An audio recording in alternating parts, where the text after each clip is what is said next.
Time now for tonight's starting lineups. First for the Providence College Friars, 11-5, 1-2 in conference play. Bryce Cotton, he is the guy. You know, every time I do a St. John's game, I mention his free throw percentage. And every time whoever I'm working with says, he doesn't look like a 44% free throw shooter. But the numbers don't lie. I thought it was ball don't lie. That doesn't either. And he makes both. See what I tell you, 44%. Here's good luck charm, Justin. That's what it is. The officials, Mike Roberts, Jamie Luckey, and Mike Eads here for tonight's game. Bryce Cotton, he's going to have the ball in his hands a lot for the Providence Friars. And notice St. John's, they went big, and they're playing a little matchup zone themselves. Josh Fortune in the corner. Shot clock is down to 10. Cotton swings it around. Good ball movement. Henton with the three is no good. The rebound by Achua. Here comes Rashid Jordan. This team excels in the open floor, but a turnover as Jordan tried to find Jakar Sampson.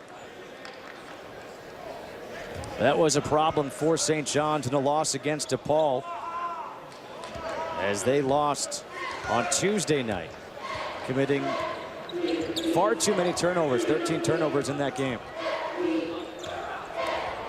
The three is good for Tyler Harris. I really think if St. John's is going to play a steady diet of zone, regardless of what that zone is, they have to spread out and get to Providence's shooters, because they have multiple guys on the court that can knock down those jump shots. Here's D'Angelo Harrison with the ball, the team's leading scorer. Harrison, his three is no good. Good job by Achua fighting for the offensive rebound, but he's on the baseline, and it will be Providence basketball. Look at this. When you're guarding a team that has good shooters, you have to spread out and match up with them on the perimeter as well. If St. John's doesn't get out there, Providence is having target practice all night tonight. There are a few guys on this team that you really have to concentrate from three-point land. Tyler Harris, he is one of those guys for Providence. Harris had the position. Now it's Bryce Cotton for three. His three is good. Did that go off the glass? It sure did, and I don't think he called it. I guess when you average over 20 points per game, you don't have to call it. 6-2, Providence up on top over St. John's, thanks to 2 3-pointers here in the early going. Jakar Sampson. His baseline jumper's no good. The rebound by Josh Fortune. And Cotton looks to push it. Fortune, the transition three. And a rebound for Jakar Sampson. Sanchez, skip pass, Harrison for three. Short, and the rebound batted to Sampson, but Sampson gets called for steps. Take a look at Bryce Cotton. Let's see if he calls glass on this one. He goes up, the bank is open. That's not an easy angle to do that either. It really is, and he's the kind of guy that who says the supreme green light on this ball club, so he's going to be really free when he's out on the court. So if you're St. John's, if you're anywhere near him, you got to be ready to get a hand up. Good position by Bax. Harris with the left, able to get it over. Achua can't hit. Here comes Jordan. They've got numbers. Rashid Jordan, nobody stops ball. He's too strong. And the rebound of Josh Fortune. Here comes Providence. They've got numbers. Alley-oop. And that is partially blocked by Sanchez. Henton gets the rebound, and that is out of bounds. It will be Providence basketball. That last possession, you saw the athleticism on St. John's. That looked like a wide open layup or a wide open putback here for Providence. But St. John's comes over, gets after it, and then the troops come down to tie him up again. Really, really athletic ball club here for St. John's. Bryce Cotton getting fouled on a three-point attempt. And that foul is against Rashid Jordan, committing a cardinal sin in basketball. Don't want to foul a jump shooter, especially a three-point shooter. But it's hard sometimes because your coach is telling you, don't let Cotton get off early. Get to him, get to him, get to him. So you run at him, and Cotton's crafty enough to pick up fouls. A scorer, a true scorer, does it in multiple ways. He doesn't just jack up jump shots, and Cotton knows how to draw fouls. And he is virtually automatic at the free throw line. 87.6% on the season is Bryce Cotton. And if you look at Cotton over the course of his career, what he's done under Ed Cooley is remarkable. His freshman year without Ed Cooley, he averaged 4 points per game. First year under Cooley, 14.3. Second year, 19.7. Led the conference, and in this year, he's at 20.2. And Coach Cooley sat with us before the game, and he told us, he said the biggest reason for his improvement, he said his confidence. He said after his freshman year, he started to knock down a few shots. Coach Cooley said he told him, look, you need to go. You need to put shots up in the game, and he gave him that freedom, and then all of a sudden his confidence rose, and here we have a first-team All-Conference Big East player. Rashid Jordan got cut off. Sampson the crossover. Achua with even a shot clock. Nice drop step, couldn't finish, and Achua's out of bounds, and it will be Providence basketball. You know, it's interesting, when you watch St. John's play, they have so many talented guys on the floor at various times that when the ball goes around the horn, each guy catches it and they start to probe. Sometimes you got to just reverse the ball and get the defense moving a little bit. St. John's trails by 7 here early going, looking for their first Big East victory of the season. Bats off the curl, and he gets fouled by Rashid Jordan, and that'll be number 2 against the freshman point guard. I like that call right there by Cooley to try to get Bats involved. The last few possessions, Providence came down. They were taking jump shots. You got to get the big fella going and feeling good about himself, and then that opens up everything on the perimeter. Kadeem Bats at the free throw line, a 71% free throw shooter. This Providence team, entering this week, led the nation in free throw shooting at almost 80%, and they're 4 for 4 so far in the ballgame. As Phil Green has checked in, replacing Rashid Jordan, who picked up his second foul. Not the start that Steve Lavin and St. John's were hoping here in the first 3.5 minutes or so. Bats makes both, and for that, he gets replaced by Carson DeRozier. Right now, look for D'Angelo Harrison for St. John's to start to pick it up a little bit. Last few possessions, he hadn't really got any touches, hadn't had the ball in his sweet spots on the wing where he likes to operate. Look for him to try to be a little bit more assertive the next few possessions. St. John's 0 for 5 from the floor, 3 turnovers so far. Here is Harrison, guarded by Fortune.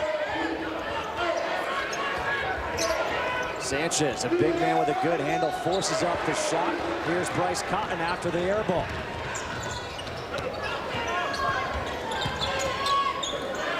Henton for 3. He gets the roll. And it's now 14-2. Providence leading, and Steve Lavin is forced to call a timeout with 15:53. Even though the next whistle will be a timeout, he has to call a timeout. And credit Bryce Cotton for setting all this up. Comes off a high ball screen, draws the attention, then reverses it for the 3. Steve Lavin talking to Orlando Sanchez as he comes out after the timeout. He forced that jumper. What are you seeing right now from St. John's offensively? Just 2 points. The biggest thing is the ball stops in their half-court possessions, and everyone gets it. They turn and they look to score. Sometimes you got to just reverse the ball for the sake of reversing it to get the defense to move. But because they're so talented individually, everybody gets it, holds it, and they look for a scoring opportunity. So Dominic Pointer has entered the game here for St. John's. Achua working in the post. Sampson with the left hand able to put it in. Oh, isn't he talented with that 6'8" frame? Last year, he was the Rookie of the Year in the Big East. Big things expected from him this season. He's gotten out the gate a little slowly, but he's a really, really talented player. 14-4, Providence up on top.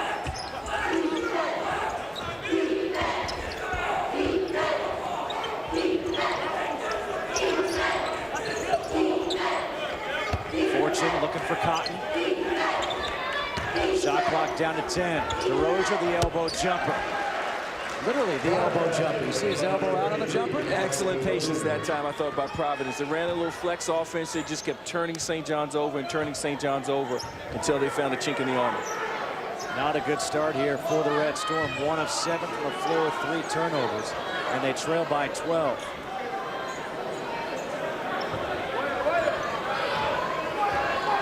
See, right now, I really think St. John's, they need to run something for D'Angelo Harrison. A lot of standing around. Exactly, to get him going. Set a hot rock down to 7. Shot clock at 3. Harrison gets the hoop. He gets fouled. And D'Angelo Harrison will go to the free throw line as he gets fouled by Tyler Harris when we come back. It's been all Providence here in the first 5.5 minutes. 16-4, Friars on top. 16-4, Providence leads St. John's, and we've got two of the top 3 scorers in the Big East this season. And if you look at D'Angelo Harrison, 19.1 points per game, St. John's needs to get him going. They really do, and so far in the game, St. John's has 0 assists, and they've taken 7 shots, and they need to get, I think, D'Angelo Harrison going, and then everyone else start to hunt and look for their shots. He's your main go-to guy. He's one of the best scorers, if not the best scorer in the Big East Conference right now, in terms of a guy that you can give the ball to, or a guy that can come off screens. He can single-handedly keep you in games. It's important to get him going, feeling good about himself, and then let everyone else fit in.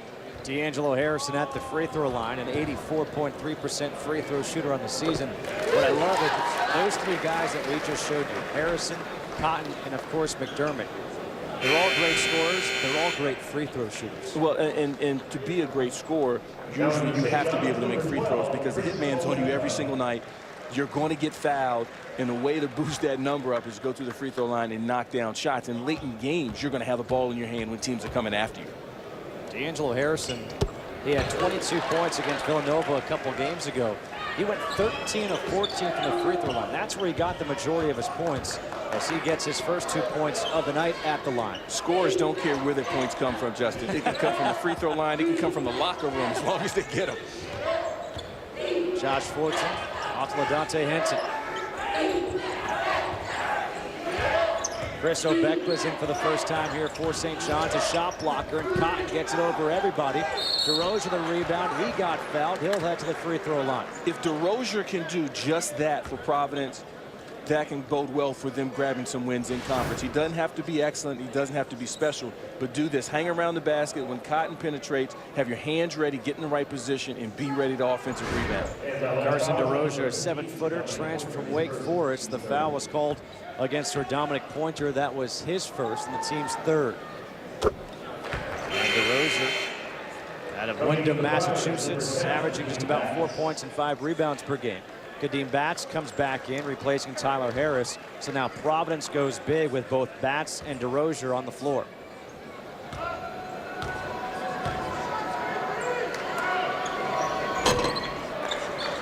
DeRozier makes both, back up to a 12-point lead for the Friars.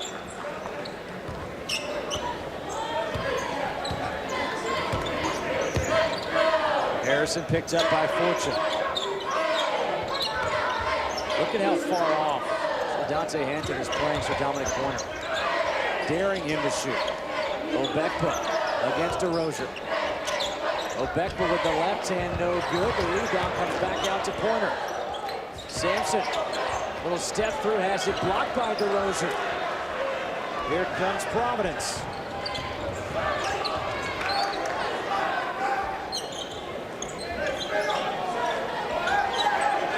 Batts against Obekba. And Obekba gets his first block of the night.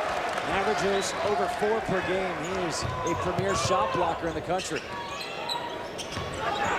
Harrison used the screen, gets inside, and Harrison can't finish. Loose ball. And we've got Josh Fortune stepping on the baseline. Turnover, and it will be St. John's basketball. That is the first turnover of the night for Providence.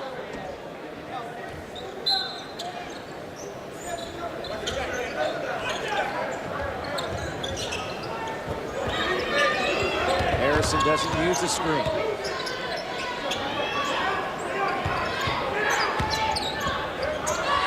Green nearly loses the ball.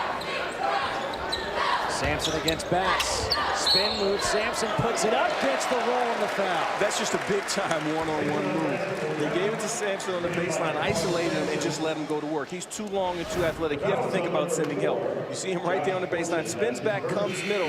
When Sampson has the ball that close to the basket, you got to send help just a little bit early. Because not only is he long, he has a quick jump, and he has a nice feathery touch around the basket. The foul was called against Josh Fortune, his first, the team's 3rd. And Sampson converts the 3-point play. 18-9 Providence leading St. John's. Providence has to be careful because St. John's has the kind of team that can go on rolls. Mike Green with the steal, goes the reverse, able to finish. They can go on rolls and score points in bunches. So you have to be certain that you don't relax and keep doing the things that got you the lead. 18-11, Friars on top. Fortune left open for three. In and out. Kadeem Batts the offensive rebound against two defenders. Has it blocked by Harrison, gets it back. DeRozier. Little jump hook, that's no good. And the rebound by Sir Dominic Corner. Here come the Red Storm. Difficult bounce pass there for Sampson, able to handle it. In the corner. Harrison able to keep that pivot foot down.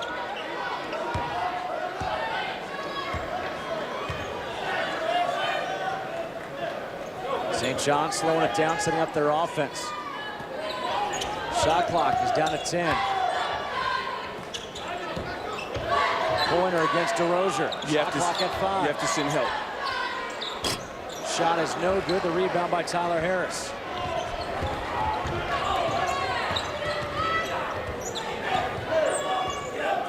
Kadeem Batts looking to set the screen here for Bryce Cotton.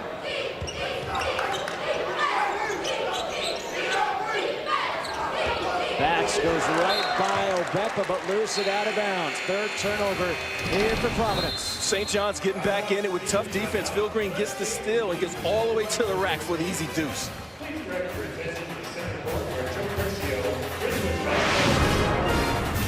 What does your dad say about those matchups? Oh, they were wars. They were wars. I love around Christmas when we all get together and he just starts telling stories about how the Big East once was.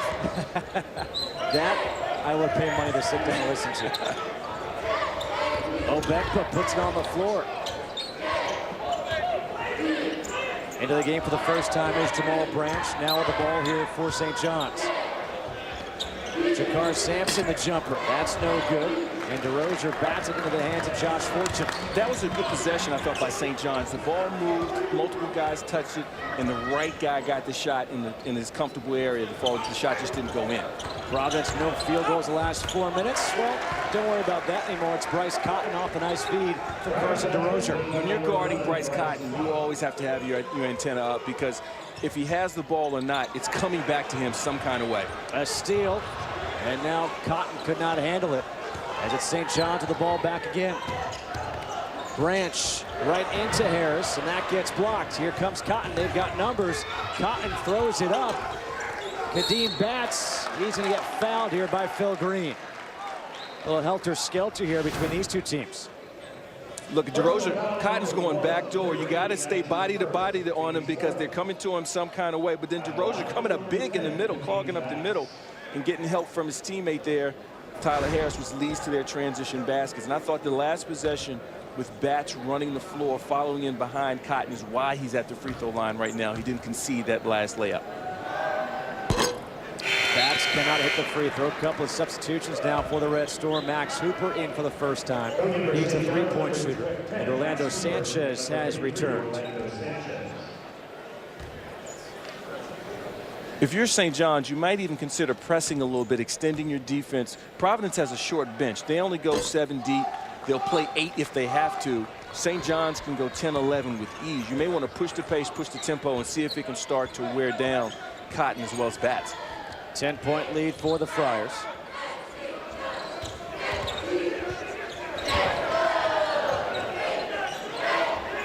Sanchez asking for it against DeRozier.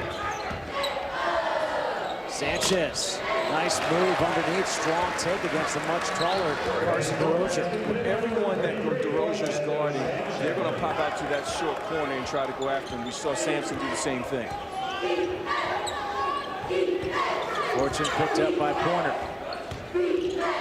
Harris against Hooper, this is a mismatch. Harris, the jab step and the jumper. That's a nice jumper by the lefty. Tyler Harris playing really at home. He's from Dix Hills, New York. He's the X factor, I think, for Providence. When he's playing at an all-time high level, this team takes a totally different look. Sanchez underneath, difficult shot. A good look, though, by Jamal Branch. Sanchez is really going at DeRozier right now. I really think that Providence may want to think to send help when Sanchez catches the ball, because there's no way DeRozier can guard him. 23-15, Providence leading St. John's. Justin Kutcher alongside Ron Thompson here at Carnesecca Arena. Batts against Sanchez. The jump hook, no good. Point toward the rebound. Here comes St. John's. They've got numbers. Pointer all the way to the hoop.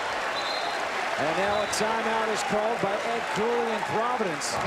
That St. John's has cut the deficit to just 6. St. John's just is at their total best when they're getting out in transition, getting steals, using that length and athleticism. You see right here, nice little isolation move I thought by Harris. Nice jab step, nice pump fake. Then he takes his time and nails it. But here in transition, that's where St. John's at their absolute best. They're too long, they're too athletic, they're too quick.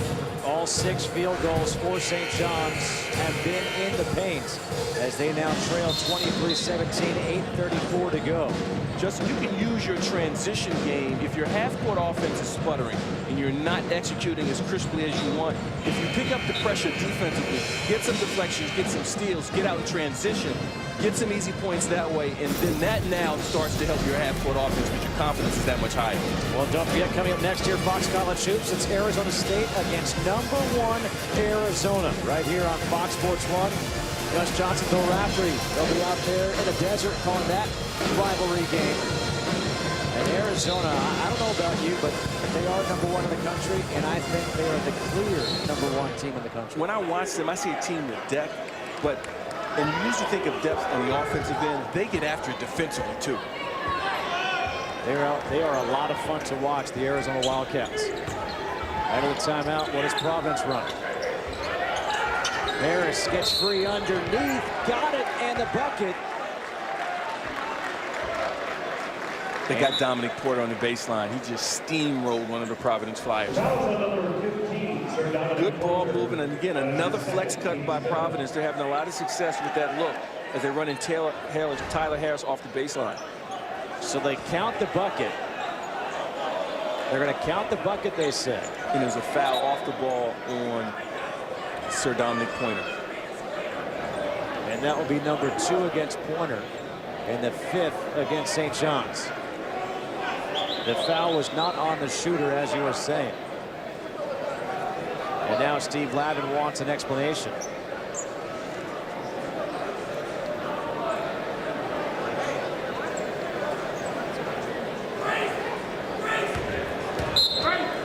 Here's Josh Fortune to inbounds underneath. Kadeem Batts, he got bumped, no whistle. The putback is good by LaDontae Henson. I tell you what, going both ways, the officials are letting you play a little bit on the interior, so both teams are going to have to make the adjustment when they drive. Don't look for the foul. Sir Dominic Pointer, pretty step through. He's a guy that I know, talking to you before the game, you're a big fan of. I love what he brings to the game because he can defend, and with that 6'6" body, he can guard smaller guys as well as taller guys. Batts, he can hit that jumper, and he does. Back to a 10-point lead for Providence.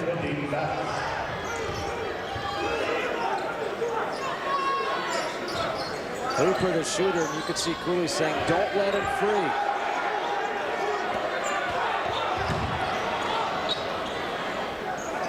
Jamal Branch tells everyone, hey, let's settle things down. Providence, that possession, they started in man-to-man, then halfway through the possession, Justin, they switched to a 2-3 zone. Shot clock is down to 5. Pointer has to put the shot up with 1. He does draw his iron. The rebound by Henson.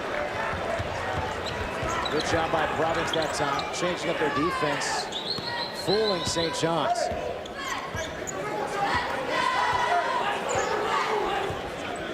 Batts sets the screen. Cotton for 3. Off the back of the rim, rebound to Branch. Hooper open in the corner for 3. That's off the front of the rim, rebound by Henson. Here comes Cotton, he'll pull it back out.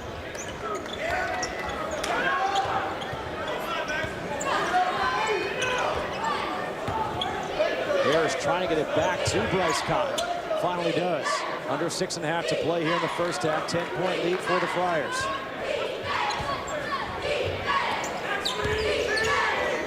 Shot clock down to 10. Good roll there by Batts, and Batts draws the foul against Max Hooper. Excellent patience, that possession by the Providence Friars. Kadeem Batts drawing the foul. He'll go to the free throw line. We come back. His team up by 10. 10, just before that timeout, you saw Ed Cooley, he rushed to these two guys. These are his two seniors. These are his two leaders. He pulled them together and said, guys, keep it together. It's getting a little physical on the inside with bats, and these two guys are the ones that are going to have to bring it down the home stretch, Coach Cooley.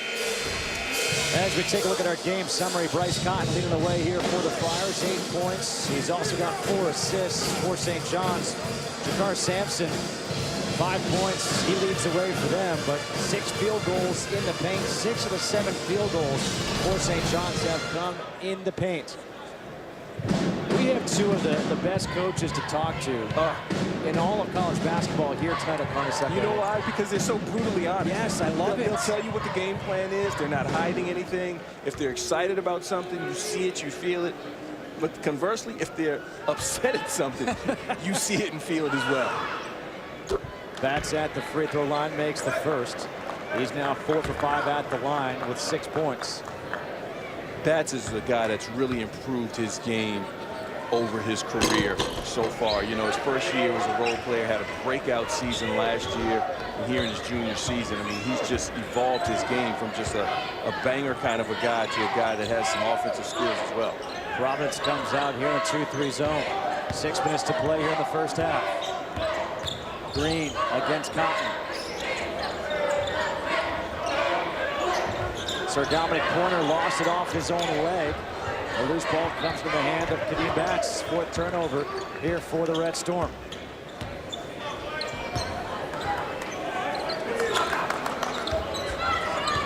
Harris posting up against Sanchez.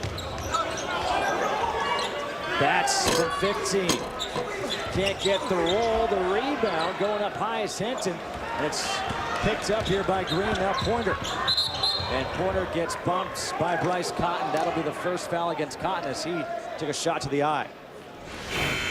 Take a look at this defensive possession right here by Providence. Good on-ball defense by Cotton. And the Bats makes a good job at not rushing a non-shooter. But here, moving the feet, fumble, turnover, out in transition, getting easy baskets, easy looks. Because of solid half-court defense in Providence, they're sticking to their principles early. Just the 4th team foul here against Providence. And the officials now may want to go take a look at the monitor to see the shot that Bryce Cotton took. You could see him after the foul kind of holding his head right above the eye. I just thought it was a routine, you know, play in transition that he got bumped, but now they're going to go to the replay monitor. Well, anytime someone gets hit in the head, you know, and officials think that if it's intentional and you get hit in the head, it's a flagrant foul for anything the neck up. So they're looking to see, was this intentional? Did he actually get hit in the head? Or was it incidental contact? What was it? That was incidental contact. Yeah. That was a headbutt. It wasn't like it was a foul, an obvious foul, I should say, with your arm or your hand. It shouldn't take very long for the officials. Jamie Luck, Mike Eads, and Lamar Sampson. Again, one of those, it's just a foul in transition. Well, it's good, solid defense both ways, and they just knocked heads. Those are sometimes the worst because you can get cut right above the eye and it can bleed. Cotton as well as Pointer's fortunate that. Yeah, it's a boxing strategy. Exactly. The headbutt. Officials just came over, gave us the heads up. Nothing's to it. They called a foul with a forearm push. Moving on. And like we said, wouldn't take very long, and that's good to see. That's really, I think, what everyone wants to see out of the replays, is if it's obvious, just make the decision quick and go on, get back to play.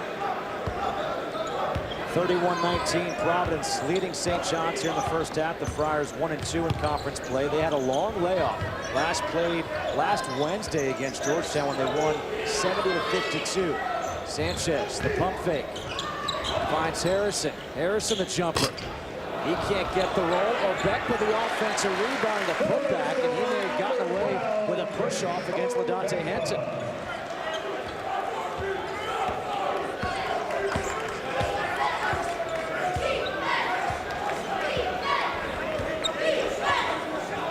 Bats setting the screen here for Bryce Cotton.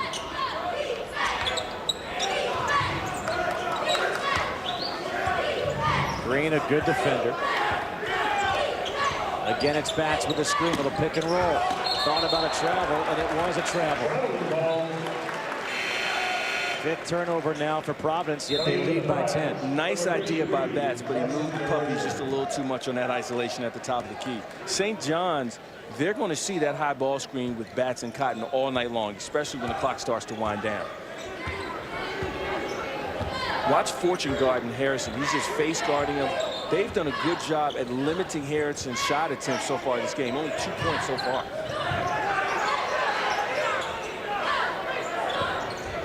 Sanchez against Batts. Up in the air, nowhere to go. It's out of bounds. Off of Bryce Cotton. Remains St. John's basketball with 15 seconds on the shot clock and 4:08 on the game clock.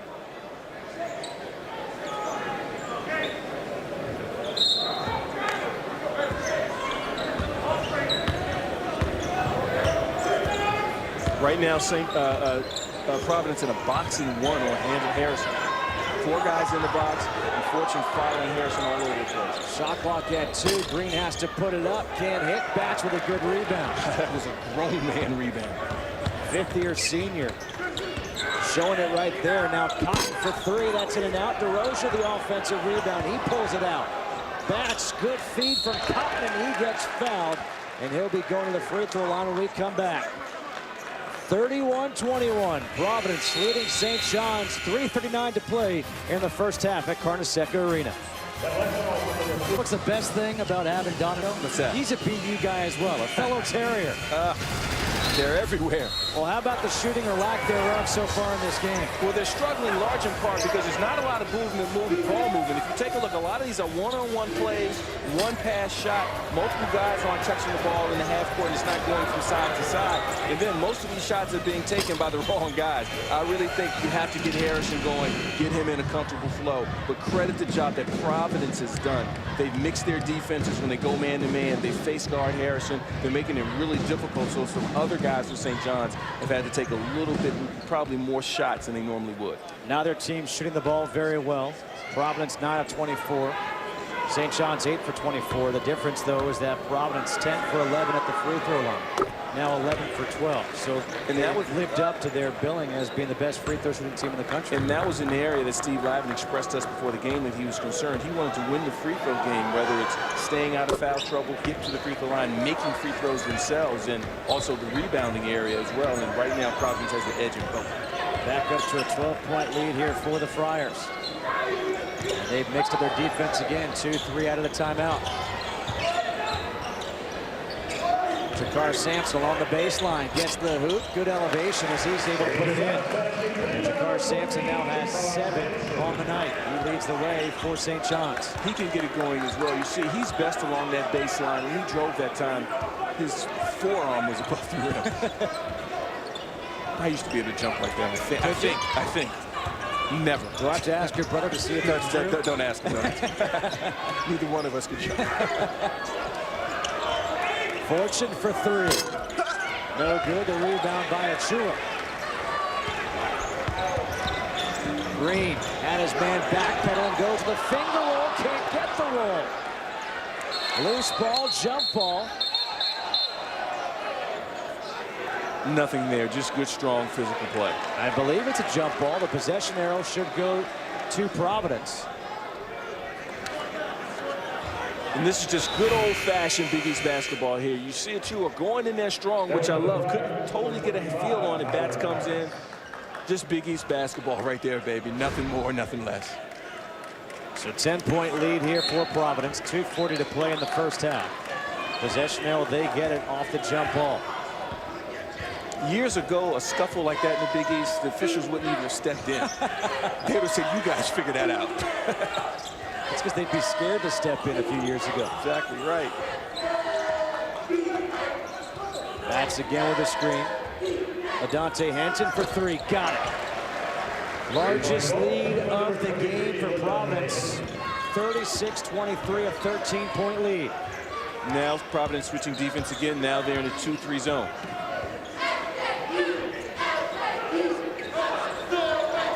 D'Angelo Harrison just 4 field goal attempts here in the first half. Has not made one. Green, little floater in the lane. Nice finish by Phil Green. Great job, I thought, that time by Green, because when people see a zone, they automatically think you have to go over the top. You can penetrate zones as well.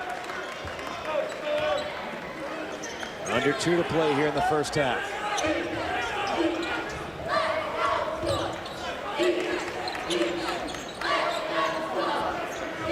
Bryce Cotton here with 8 points in the first half. Shot clock at 12. Tyler Harris puts it on the floor. Kadeem Batts. And Batts gets called for steps. 6th turnover of the half for Providence. I didn't see the walk there. I didn't see it at all either. You know, when he took the baby steps, the ball was on the floor. It looked awkward, but the ball was on the floor.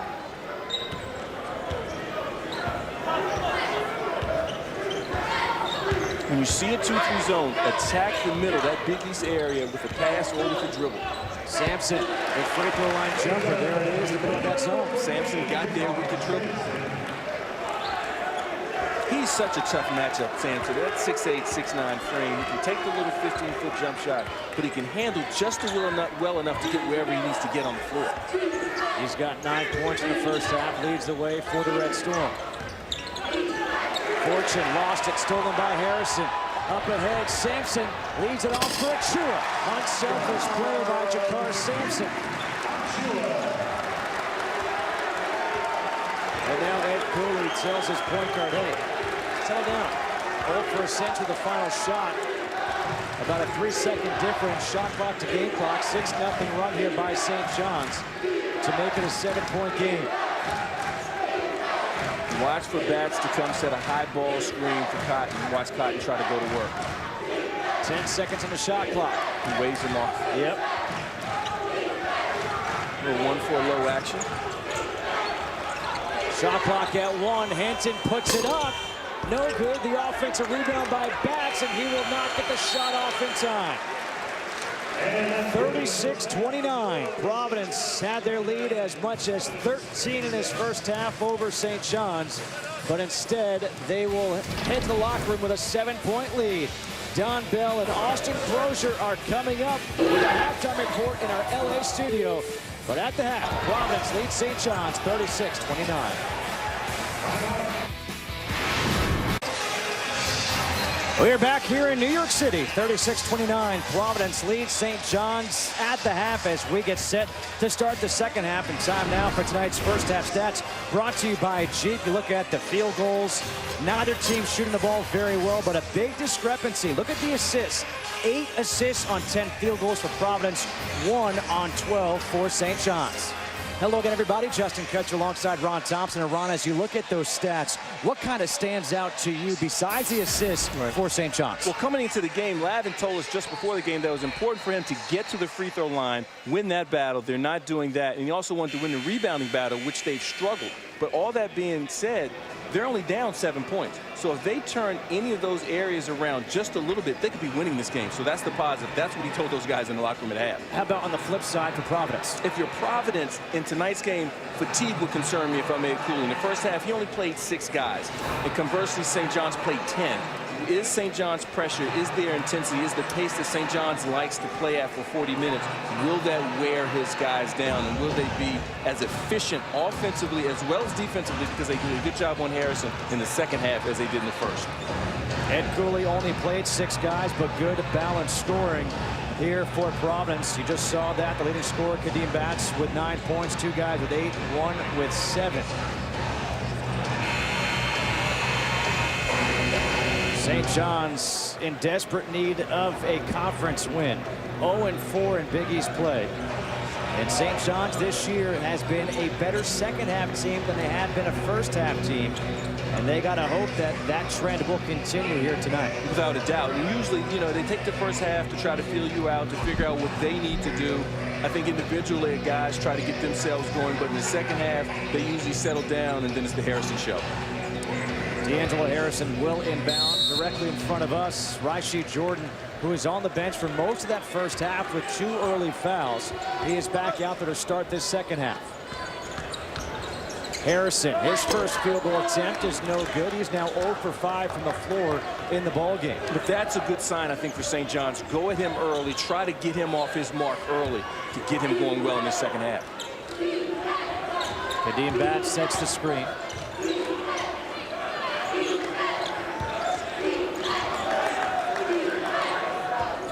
Green picks up Bryce Cotton. Green gets the start here in the second half.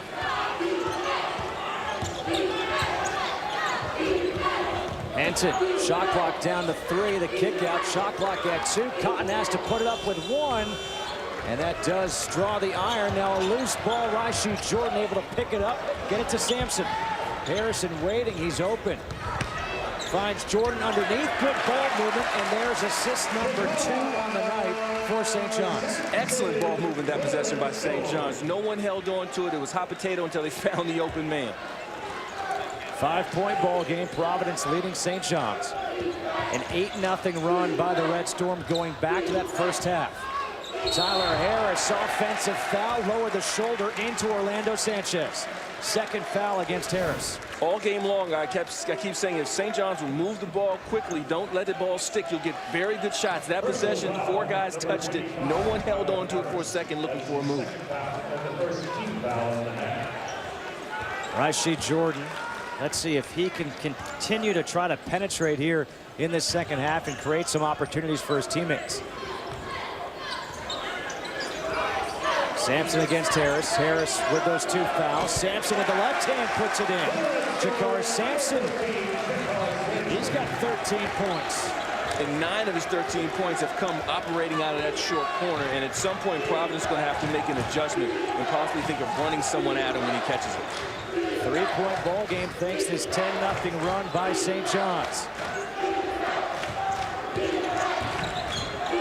Good find by Cotton for Batts, and Batts gets fouled by Jakar Sampson, and that'll be number 2 against Sampson. When you do a great job on your team's leading scorer, someone else has to step up, and Sampson has been that guy. That short corner has been his safe haven this afternoon. When he catches it there, his first step is blazing, and he gets to the basket on anyone. So you got to run someone at him to force him to pick it up and give it up.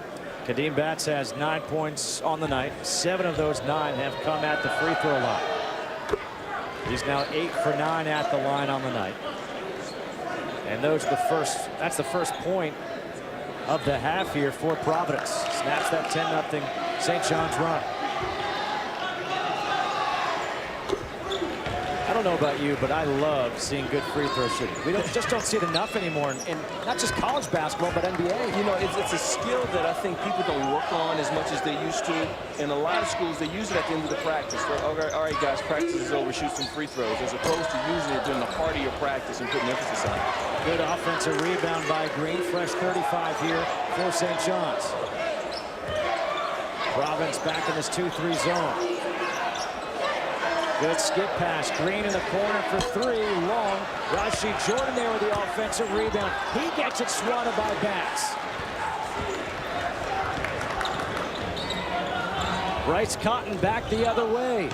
High off the glass. Batts the offensive rebound, and he gets fouled by Orlando Sanchez. And that'll send Batts back to the free throw line. St. John's on the offensive rebound, but I thought Providence did an excellent job at converging on the ball. And that time, Jordan was just a little too small on the inside. And Cotton that time puts his head down, didn't even take a look at the basket, and throws it up. Fortunately for him, Batts was in the right place at the right time. Back at the free throw line is Batts. 9 for 10. 10 for 11 now.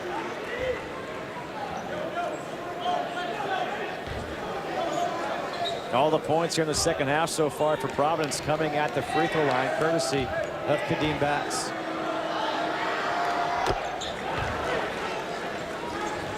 Seven-point lead, 40-33.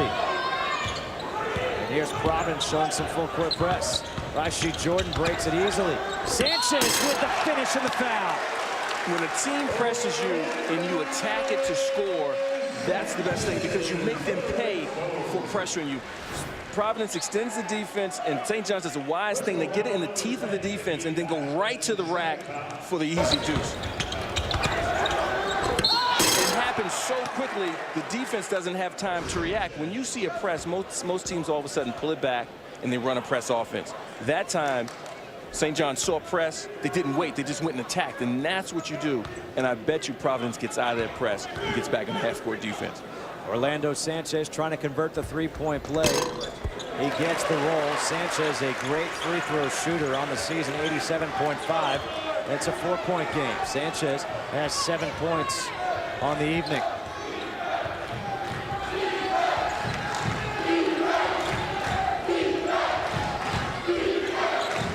Dante Henton picked up by Jakar Sampson. Harris underneath.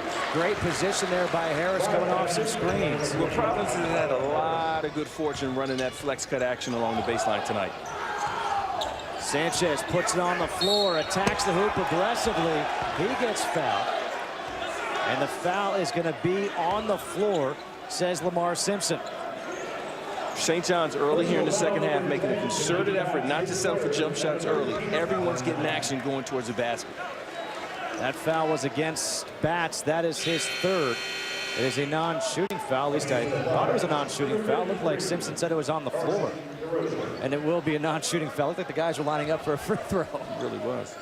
Carson DeRozier has checked in, replacing Batts. Batts sits down with those 3 fouls.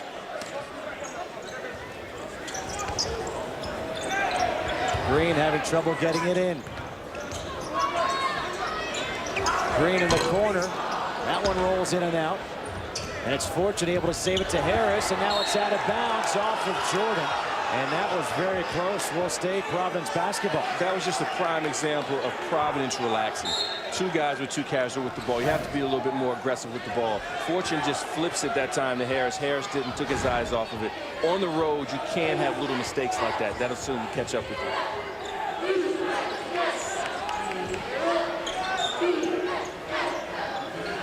Bryce Cotton got off to that very good start, has been slowed since. Difficult shot. Rashid Jordan grabs a loose ball. Look ahead for Green. Green keeps the pivot foot down, able to put it in. 42-38. See, St. John's reaction time off of turnovers and off of missed baskets is exceptional. When they get their hands on it, they're off to the races. 8-0 lead and fast break points for St. John's. 42-38. Providence leading. The fans here asking for some defense from the Red Storm. Cotton was trying to buy the foul. Looks for DeRozier. It's out of bounds. Too high for him to handle. And that is the 9th turnover of the game for Providence. St. John's turning up the pressure, getting stops, getting out in transition. We got a ball game here. The Johnnies are back in it. Days at Grand Central Terminal. Let me ask you this question. Who do you have, Australia or Canada, in the Ultimate Fighter? I'm going with the down under. Okay. Going with the down under. All right. What do you think?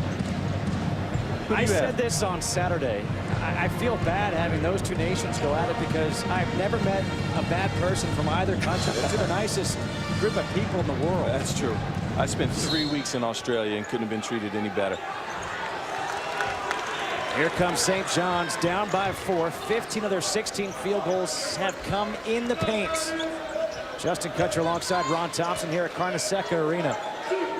Game 1 of a doubleheader here tonight on Fox Sports 1. Game 2, Arizona State against Arizona in the desert. Sanchez against DeRozier. Fade away, blocked by DeRozier. And the loose ball picked up. Sampson aggressive to the hoop, and he gets fouled. And that foul will go against Tyler Harris, and that will be number 3 against Harris. Second chance attempts and offensive boards is a way to get back in this game, and Sampson's got a live body. You see St. John's, you start to watch this game, it's starting to get a little different feel, a little different tone. The crowd's starting to get into it. You see the juice is starting to rise for the Red Men. Sampson makes the first. That's how you know you've been in the Big East for a long time. The Red Men. The Red Men. When I see St. John's, I see Luke Carnesecca sitting over there. That's all I think of is the Red Men.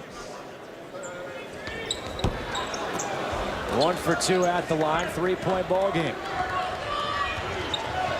5 minutes into the second half. Tyler Harris, he gets fouled by D'Angelo Harrison. That'll be the first against Harrison. And the team's 3rd here in the second half.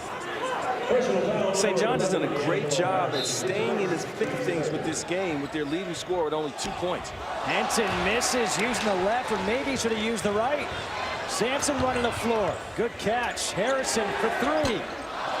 back of the rim. We've got a foul on the floor, and the foul is going to be against Orlando Sanchez on the box out. And he gives the official a look like, what in the heck did I do? I want, for one time, someone to make a foul and say, yeah, I clobbered the guy. Good call, ref. Good call. Good job. I got him that time. You didn't see that?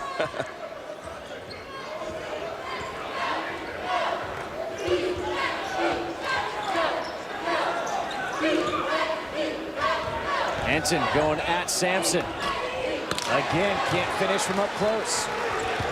Rashid Jordan pushing it. What a find there for Harrison. Green with a crossover. Off the glass, gets it to go. That was just a good one-on-one move that time by Green. He probed to the right, the doors were shut. He came back left and finished off the glass. Look for Coach Cooley now to start to come back with bats. I'll be really curious to see how long he goes. Will he go to the 12-minute mark to bring him back in here with those 3 fouls? An 8-2 run by St. John's, and now a foul will be called against Sanchez. That'll be the 3rd against Orlando Sanchez. Harrison gives it to Green. Green probes right. The defense had the floor locked, came back left. That was solid defense, but just a better one-on-one move. When plays break down, you've got to have guys that can just go get points sometimes. Sanchez picks up his 3rd. He goes out. Abekba comes in. That's what the St. John's team has that a lot of teams in the Big East don't have, is guys who can create off the dribble. And that gets them in trouble sometimes because they have so many guys that can do that. I think they just have to trust in one another a little bit more, and then they'll be a really dangerous ball club. Bryce Cotton, good jump stop, lost on the way up. Jordan, he's having trouble now. He's going to get called for double dribble. There must be Vaseline on that basketball. It must be. And Lavin's telling the official, he's telling Lamar Simpson, he never had control of the ball. He never had control over it. By the way, I'm pretty upset because Lavin told me before the game he's been going with the white shirt a lot this year, sometimes blue. He learned that from TV, keep it simple. He's talking about these color shirts, and now he goes with a gray. But look, he's trying to switch it up and do whatever he can. See, coaches are superstitious. If you go with a certain set of colors and it's not working, you got to change something else. I don't know. Jim Harbaugh staged those $8 khakis from Walmart. Oof. God bless him on that. LaDontae Henson, top of the key 3. DeRozan, look at the offensive rebound with one arm. Obekba will be called for the foul, and this one was pretty easy to spot. Right now, when you know the shot's going up, that's when you got to start the jockeying game on the inside. DeRozan's on the inside, and you see his arm is locked down there by his hip. Obekba said, you're not getting this one, but he was not as fortunate. DeRozan came up with the rebound anyway. That's the 16th foul. DeRozan gets open on the inbounds. Poor communication that possession by St. John's. That was just far too easy for DeRozan to slide down the middle. Sometimes a simple switch will do. Harrison gets inside. Too strong again. Obekba fighting for the loose ball. Gets it. Now a tie-up and a jump ball possession arrow for Providence. Substitution now for St. John's. Max Hooper will check in. And going to the bench is Jakar Sampson.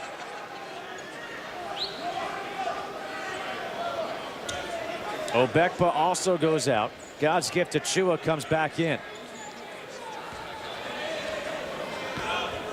3-point ball game, under 13 to play here in the second half.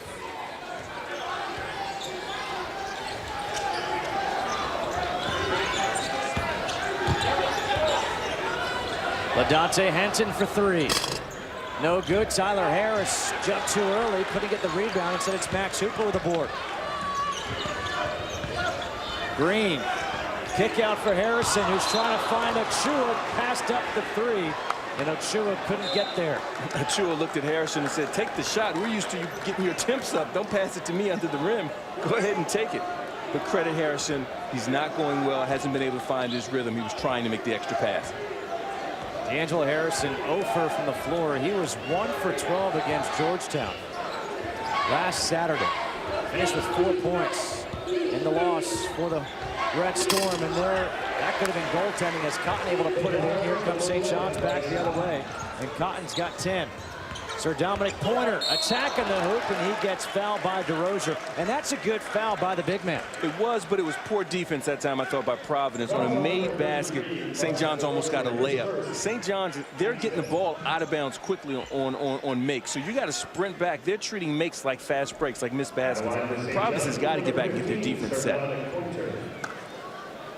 I don't know about you, but I could almost see that this St. John's team, as the season progresses, you talk about them getting the ball up the floor quickly. They obviously are much better in the open floor than in the half court. They may start changing that. Every time they get the ball, just go. Well, as the year progresses, it takes a while sometimes for a coach to figure out just what he has and where guys are best suited and what's the best style to play. And you're right, as time goes on, they're going to make adjustments, and that may be the best thing for them. Both teams shooting great from the free throw line. A 3-point ball game, 12 minutes to play.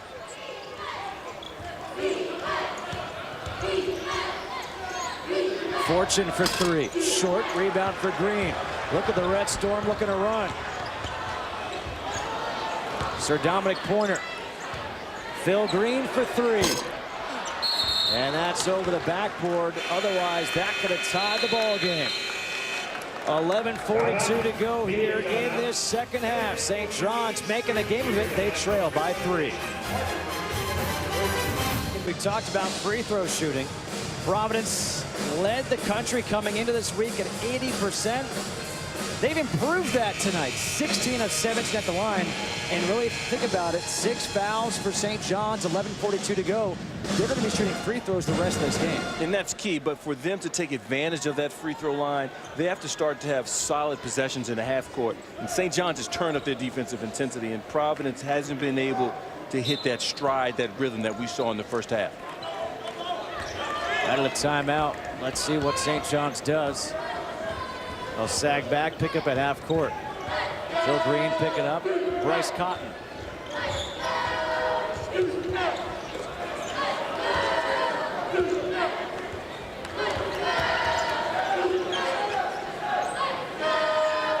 Tyler Harris. Too strong, never got the rim. Here comes Sampson. Sir Dominic Pointer goes up top. 2 guys were there. Miscommunication for St. John's. Harris, good jab step. How about that spin move? Bryce Cotton tries with a bounce pass. It's going to be out of bounds off of Harrison. Right, a good effort, good energy by St. John's, but at some point you have to have communications, right? Communication. Right here you got 2 guys calling for the lob. At some point one guy has to hold up and let the other one get it. Is that the responsibility of a guy like Achiuwa because he's the trail guy to hold up? That's exactly right. The trail guy has to put on the brakes and let the first guy go. Either that or push the first guy completely out of the way. 5-point lead for Providence after the bucket by Tyler Harris, who's got 11, playing in front of his friends and family. Grew up in Dix Hills, New York. Sir Dominic Pointer forced it. Achiuwa with the offensive rebound, the putback and the foul. Good job by Achiuwa at following the shooter to the basket. If you're DeRozier, make a hard foul. Don't tickle the guy. Don't let him get the ball to the basket. Achiuwa follows his offensive guy to the basket, and DeRozier comes over the top. That's the time when you want to give a hard foul. Not a dirty play, but just a good, aggressive, hard foul. God's gift to Achiuwa, a chance to make it a 2-point game with 10:34 to go. Kadeem Batts is getting ready to check back in here for Providence. You raised the question before, at what point does Ed Cooley bring him back in? He waited for the under 12, and he will check in the next whistle. St. John's only a 3-point advantage since Batts went to the bench with those 3 fouls. Fortune knocked out of bounds by Rasheed Jordan. Here comes Kadeem Batts, and he'll replace Carson DeRozier. If you're Providence and you're a non-primary ball handler, that means a guy that doesn't handle the ball majority of the time. When you do get it, you got to be sure with those 7 to 9 pounds of air, because you're coming down to crunch time. St. John's is going to be more aggressive. And I think Providence, their non-ball handlers, are just being a little too casual at times. D'Angelo Harrison goes to the bench. Max Hooper comes in. Batts sat for 6:21. We saw a lot of That high ball screen by Batts when he was in there for Bryce Cotton. Batts underneath right away. They get it to him, and he capitalizes on the good position. That's the Kadeem Batts effect. As soon as you come into the game, they run an ISO for him on the low block. He can finish with either hand, and that's what they missed those 6 minutes or so that he was out. 15 points for Kadeem Batts. Rashid Jordan, nowhere to go. Good defense by Providence. Jamal Branch. Branch tries to turn the corner, got bumped by Batts. The foul is going to be a reach-in foul against Bryce Cotton. And that is going to be the 17th foul against Providence, and that will send Jamal Branch to the free throw line for 1-on-1. So both teams now in the bonus the rest of the way.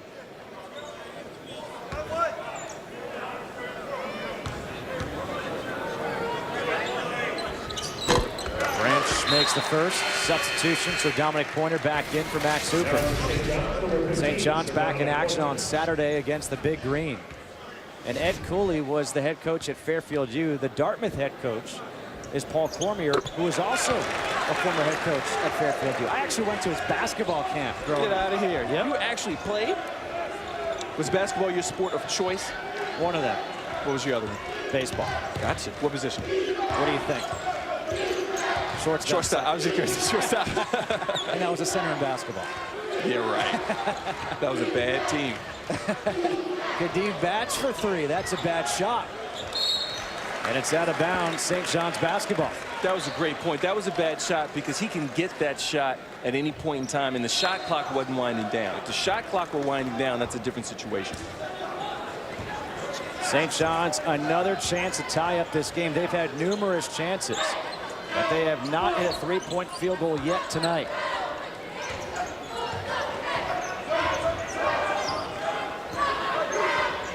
Achua sets the screen, rolls to the hoop, gets it, got it, and the foul. Excellent idea that time by Providence, but they were a hair late on the rotation. Achua comes off the nice pick and roll. He dives and does the smart thing. He attacks the basket perfectly, but Harris had the right idea, but he didn't square up and take it in the chest. He turned his body at the last minute. That foul is number 4 against Tyler Harris, so he has to go to the bench. In is Brees Kofani. Kofani checks in for the first time tonight for the Providence Friars. And Achua a chance to tie this game for the first time. And he does. The guy is a 44% free throw shooter, ties it up at 50. And both teams are making their free throws coming down here the final stretch. When Providence goes back and watches this film, they're going to see they're giving up too many and ones here in the second half. These fans pleading for some defense here. LaDante Henton into some traffic, forces it, gets it to go. A big shot there by LaDante Henton. Jordan along the baseline. Achua, good job, able to handle it. Now throws it away. Here comes Cotton. And Rashid Jordan will get called for the reach-in foul. That was called by the FAR official, Mike Eads. And the fans don't like it. Nice strong move right here by Hinton. Goes to the basket aggressively. Got away with a little bit of contact right there. But aggressive move coming down the final stretch by the junior. Third foul against Rashid Jordan. And now Bryce Cotton at the free throw line for 1-on-1. Cotton on the night, 3 for 3 at the line.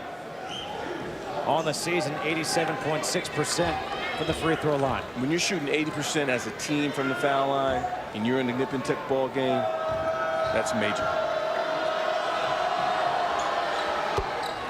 Makes the first. St. John's 0-4 in conference play. Their 4 losses. Lost at Xavier on New Year's Eve, 70-60. They had a big lead going into the second half. They lost at Georgetown last Saturday, 77-60. Lost against Villanova in a tight game. Then lost on Tuesday night at DePaul by 2. They're in a tight one again. The question is, can they get a win? And they need it badly. Well, and speaking with Lavin before the game, he said, we struggled and haven't gotten over the hump yet. We're 0-4 in the conference. He said, but I feel good about where we are. He said, our guys' spirits are good. We're not that far off. Branch Difficult pass knocked out of bounds by Kadeem Batts. 7:58, and that'll bring us to a timeout. 54-50. We're in an old-fashioned Big East battle here in Queens. 4-point lead for Providence. What is an underrated snack? What is it with kids and goldfish? Kids, I love goldfish. Are you kidding? Really? And then again, I still consider myself a kid. Consider yourself a center in basketball, too. I was joking. Shot clock down to 3. Pointer has to put it up. And Cotton chases down the rebound. This is a critical possession here for both teams. Can Providence get a field goal and increase their lead? And can St. John's come up with a much-needed stop? As we get a little further into this game, the clock becomes as much of an opponent as anything. Batts against Sanchez, the kick out. Shot clock down to 8. Cotton puts it on the floor. He gets fouled. And let's see if this is on the floor, 2-shot foul.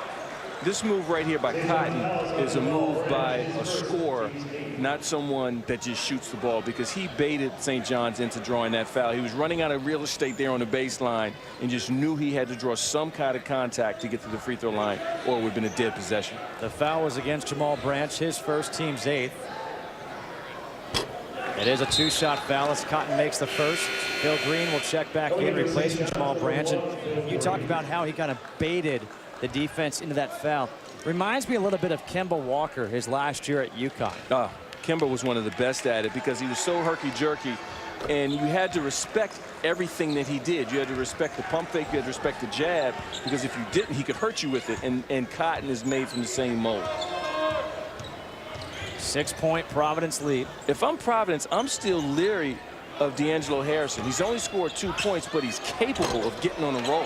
Pointer can't get the roll. Sanchez, the rebound, got pushed, and he'll go to the free throw line for 2. St. John's doing a little bit of what they do best at battling on the boards, but Sampson, strong drive from the wing. You thought it was going in, but then St. John's, just the second jump, the second effort, getting on the O boards. LaDontae Henton called for the foul, his first, team's 9th.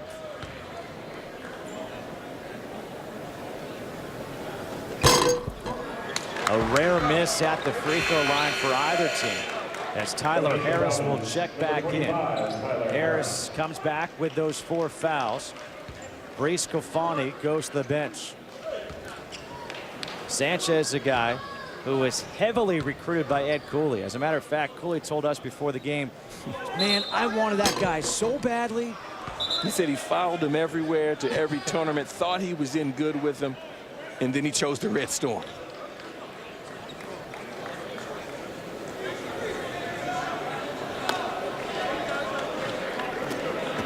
A lane violation by Josh Fortune, so one more shot here for Orlando Sanchez.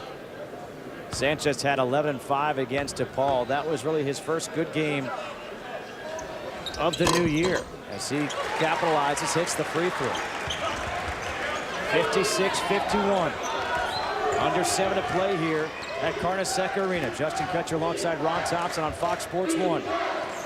Harris playing with 4 fouls. Backdoor cut. Cotton hangs up in the air, and that shot is no good. Here comes Sampson. Sampson leaves it off for Sanchez, and Sanchez got pushed out of bounds. Now he's grabbing his eye. Again, on the missed basket, though, St. John's reaction time is what got them in a situation to shoot these free throws right now. The foul will be called against Josh Fortune. That's number 2 against Fortune. Here in transition, we see the arm gets him right there across the nose, it looked like. The 10th team foul. So 2 shots now for Sanchez. The double bonus the rest of the way for the Red Storm. Again, St. John's 9-7 on the season, 0-4 in Big East play. They've lost to Xavier, Georgetown, Villanova, and DePaul. 3 of those 4 losses have come on the road. The one home loss was against Villanova at Madison Square Garden. And Villanova right now the highest ranked team in the Big East. 2 days ago, they came off, a day ago actually, they came off a nip and tuck game with DePaul. Went all the way down to the wire. Sanchez makes the free throw. He's got 9.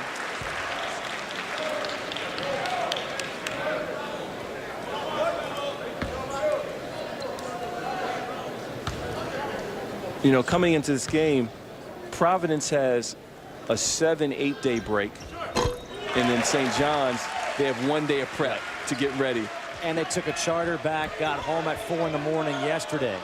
And now have a game here tonight. Not easy for the Red Storm. In need of a win. Dire need of a win, really. If you read the papers here in the city, 56-53. Henton for 3. Big shot from LaDontae Henton, and a timeout taken by Ed Cooley. Huge shot that time by Hinton. When you play Providence, they have 5 capable offensive guys on the floor. You can't just concentrate on Cotton. Cotton draws the attention, makes the right decision. Hinton is set and nails it. I thought it was Ron Thompson out there dancing. I was so impressed. But the way they were moving, I would have pulled a muscle. as we look at the Big East standings, Villanova and Creighton are tied atop the league, undefeated. Providence 1-2, St. John's 0-4. And Ron Thompson failed art class in elementary school. I dropped the pen.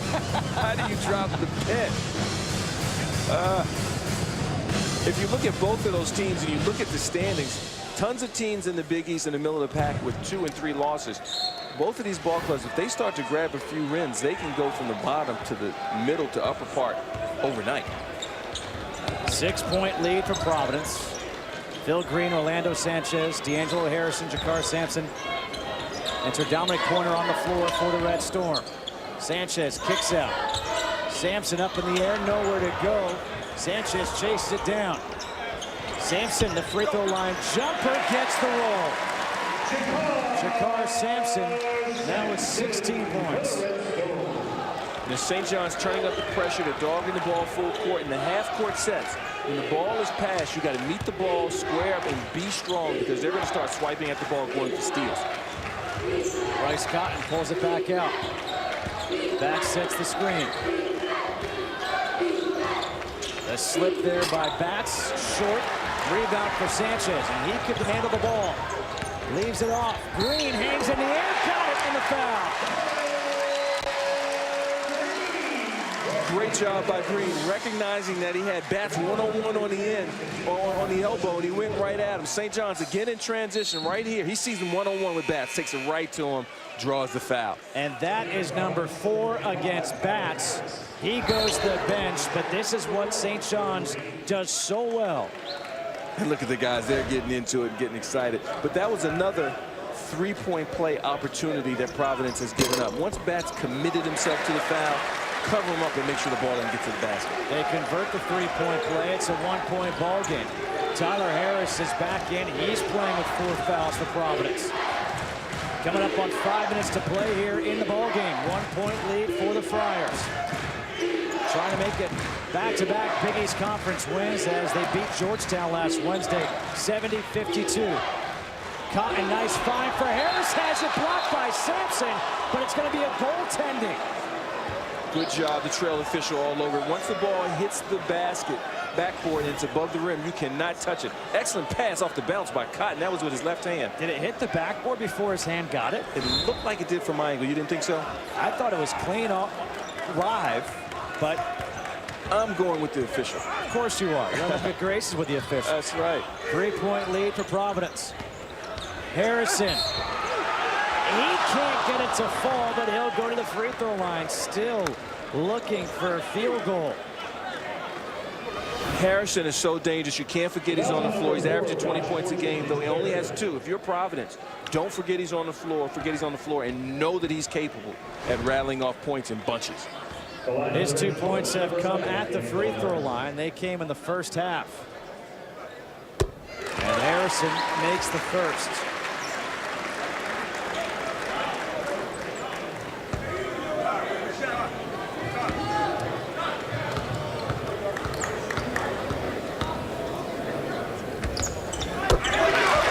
Back to a 1-point game, 4:44 to play.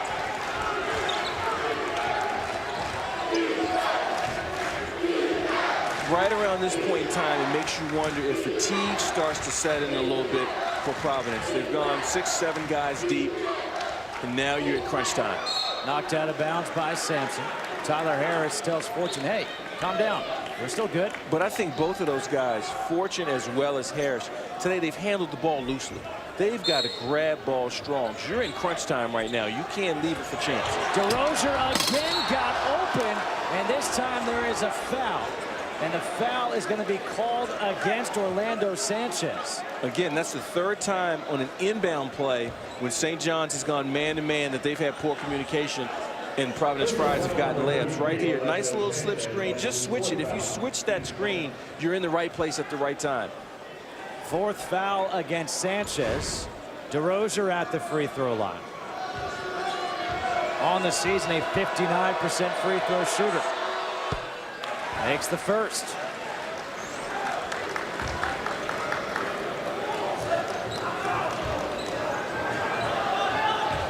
Sanchez 4 fouls, has 10 points on the night.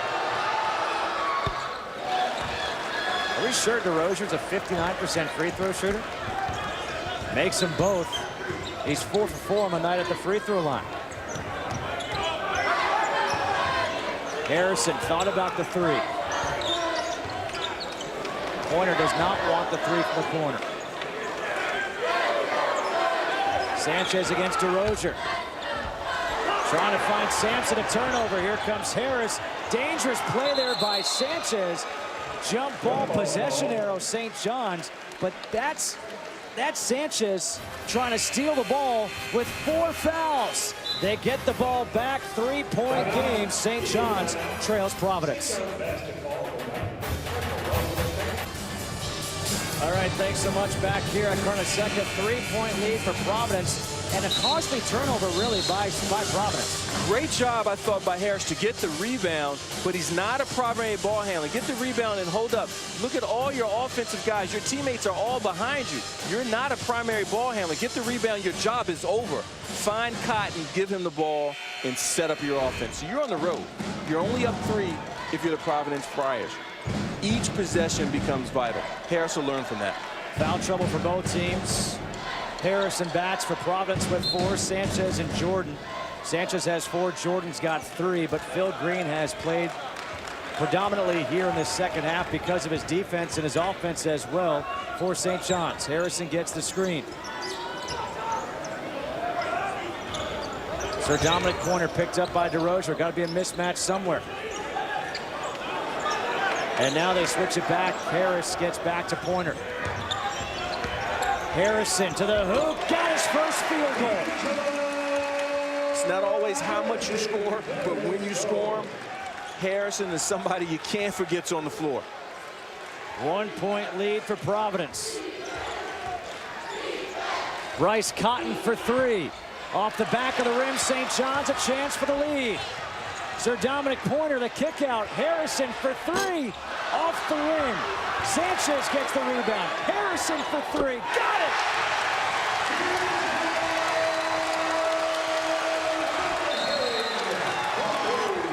Timeout, Providence.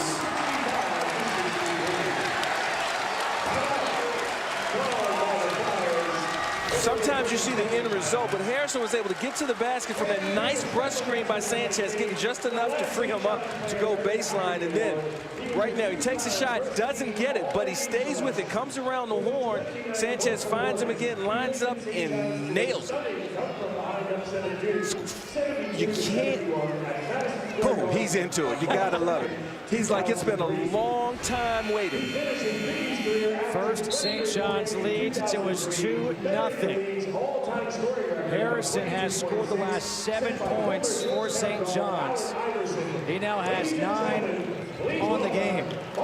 Harrison's a hunter. He's always hunting for shots. He's somebody, when I played, we used to say he's thirsty. He's always, hunting for shots, looking for a shot. He's on the prowl. First half didn't go the way he wanted. The beginning of the second half didn't go the way he's wanted. But down the stretch, he's put them over the hump, scored their last 2 buckets to give him the lead. Don't forget, On Tuesday at DePaul, they led 74-70 with 4:35 left. They lead here by 2 with 3 minutes to go. They missed their last 5 field goals and lost that game. They have a chance to get their first win now of the Big East season at home.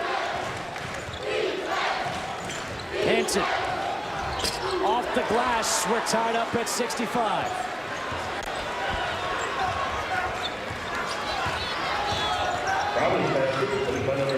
Harrison's had the hot hand. Sanchez left open. He puts it on the floor. The up and under. The baseline has been wide open for Sampson as well as Sanchez. And credit St. John's for going to that look, going to those matchups all night. Cotton doing a nice job keeping that dribble alive. Picked up by Green. You could see the intensity on Green. Batch sets the screen. Shot clock at 10. Cotton for 3. That's off the mark. Rebound, loose ball. Hinton. Offensive foul.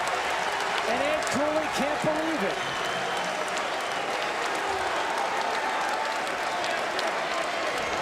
Bodies flailing, defensive intensity picking up.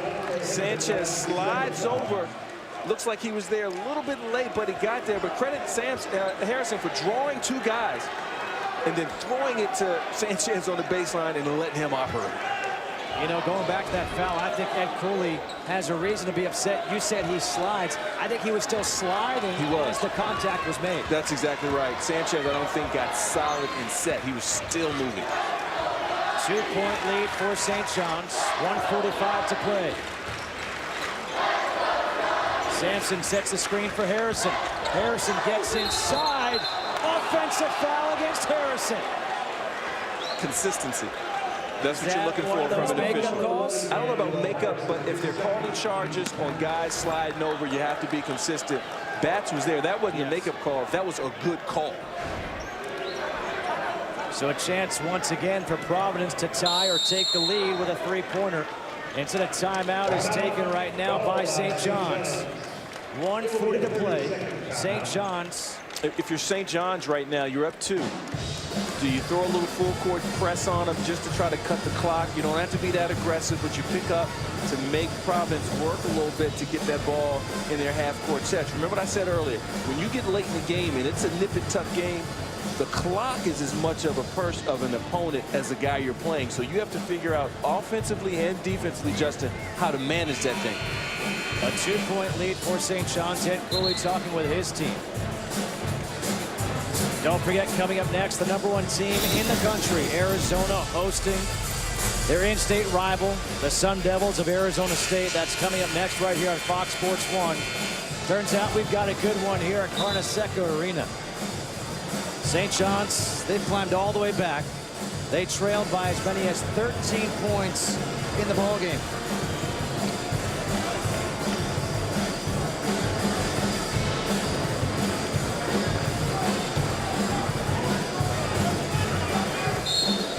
Harrison on the floor with Sanchez, Pointer, Sampson, and Green. Fortune, Cotton, Harris, Batts, and Hinton for Providence. And we've got a foul away from the ball. And the foul is going to be against Sir Dominic Pointer. Pointer got a little too aggressive that time. You can't stop someone from cutting on the floor. He tried to beat Harris to the spot and didn't get there. It's the 3rd foul against Pointer, 10th team foul, so double bonus now for Providence. The bad thing about that foul is Harris shoots 87% from the free throw line. So you fouled a guy that can really struggle from the line. And you thought maybe you were scared. You thought you gave him the jinx there. I started and wanted to pull back, and I had to go. Harris 2 for 2 at the line. Providence is now 23 of 24 at the line for the night. Make it 24 of 25, and we're tied again. Look for St. John's to go to Sampson as well as Sanchez in those short corners. Harrison has the ball. Sanchez sets the screen. Good ball movement. Pointer, the pull-up jumper. Short, rebound for Bryce Cotton. 1 minute to play. Tie ball game. Wrong guy you want taking a jump shot. Right, that possession, you have to go with Sanchez, Sampson, or Harrison. This is out of bounds off of St. John's. Again, Harrison as well as the rest of the Providence Friars have to come to the ball aggressively and expect contact. Timeout taken here by St. John's. 52.6 to go. All tied up at 67.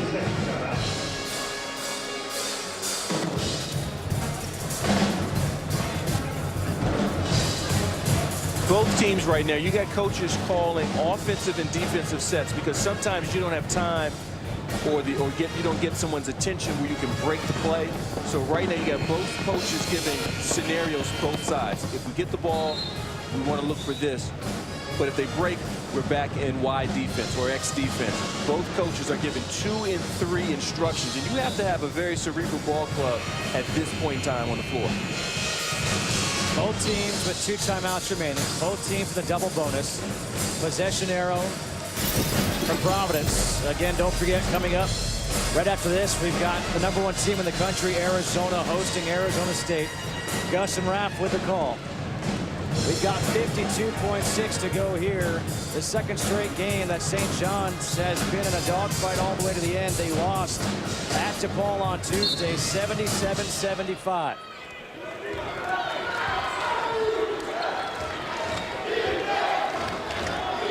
Kadeem Batts sets the screen for Bryce Cotton. Harris for 3. No good. Harrison the rebound.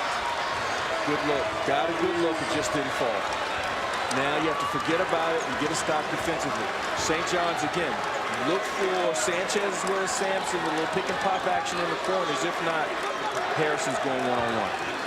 So Dominic Pointer doesn't want the ball. He's waiting for someone to come take it from him. Harrison will get it. Harrison has it with 10 on the shot clock. 13 on the game clock. They're going to send Sanchez for a high ball screen. Harrison gets it to Sanchez. Top of the key. 3. No good. Rebound Batts. Cotton has to put it up. He does. And we're going to overtime. And the score is tied at 61. We're going into overtime. 67-67.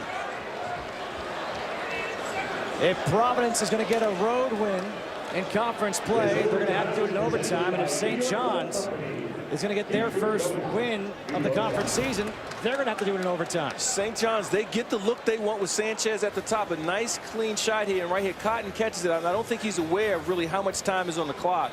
He could have taken 2, maybe a third dribble to get just a little bit closer. But we're going to overtime. The 2 Big East losses on the year for Providence. Seton Hall, they lost in double overtime. Villanova won. Let's check in with Don Bell quickly in LA for an update. All right. Year's Eve, 81-80. It'll be Jakar Sampson jumping center against Kadeem Batts. Sampson, Sanchez, Harrison, Pointer, and Green on the floor for St. John's. Harrison gets the tip, and Harrison's going straight to the hoop for the first 2 points of overtime. Bryce Cotton, Tyler Harris, Henton, Batts, and Fortune. The 3 is off the mark. Rebound for Batts. Fortune puts it on the floor. No good. Rebound, so Dominic Pointer has it. Up ahead is Harrison. Pointer to the hoop. A quick 4-0 run here by St. John's, and a timeout by Ancoli in Providence. St. John's couldn't have gotten a better start in this overtime. 2 layups, 2 transition baskets. They're in attack mode. The crowd's starting to get into it. The tide has shifted a little bit. This is right off the tip. Harrison had his mind made up. He knew where he was going. Providence didn't have a chance to get set. Then he pushes it right down your throat. Then the next possession, point, a transition. He has Harrison as well as Sampson running with him. He had options that time. One man can't stop all 3. And again, you talked about it before, how they kind of get the ball and go. And they can do that because they have 4 or 5 guys on the floor usually that can handle the ball. You know, that time you had your 6'6" small forward blowing out. The next possession, you may have Sampson starting to break at 6'8", 6'9". So they have multiple options in the transition game, and that's when they're at their best. This team is not an ultra-efficient half-court offensive team, but in the open court, they're a tough, tough guard. 71-67, St. John's leading. The timeout was called by Providence. D'Angelo Harrison had 2 points through much of this game. I mean, not just the first half. He had the first half plus, let's say, 17 minutes of the second half. And now, D'Angelo Harrison has 11 points. He's had 9 points in the last 4+ minutes of this ball game. When you're a primetime scorer like he is, you don't worry about it. You get frustrated at times, but you know you're always hunting, you're always on the prowl, and you know eventually it's going to come, and eventually it came for him. This is really a huge game for St. John's, trying to get that first victory in league play this year. I think you would agree with me that this is a bigger game for the Red Storm than it is for the Friars to get a win at home. Well, you have to have some success. You want to see it happen. It's like a shooter that's struggling, and you just got to see that ball go through the basket that one time, and then you're okay. I think if St. John's can grab a win, get the monkey off their back, this team is too talented, it has too much depth. They're better than they have been playing, and they know it. The question is, can they close this one out now in overtime, leading by 4? Again, some foul trouble for both teams. Tyler Harris has 4 fouls. Kadeem Batts has 4 fouls for Providence. For St. John's, Orlando Sanchez has 4 fouls.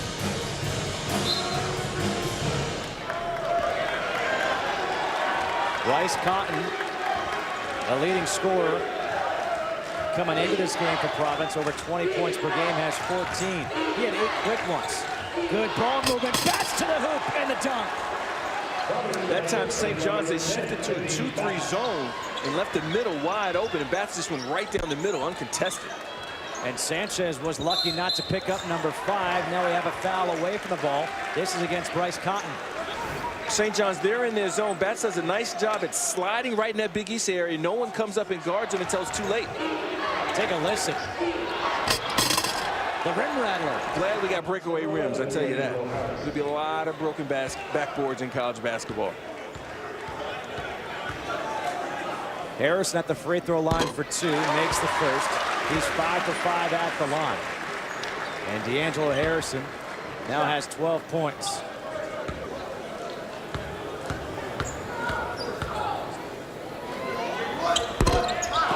His first miss at the line. 3-point lead for the Red Storm. 4 minutes to play here in OT.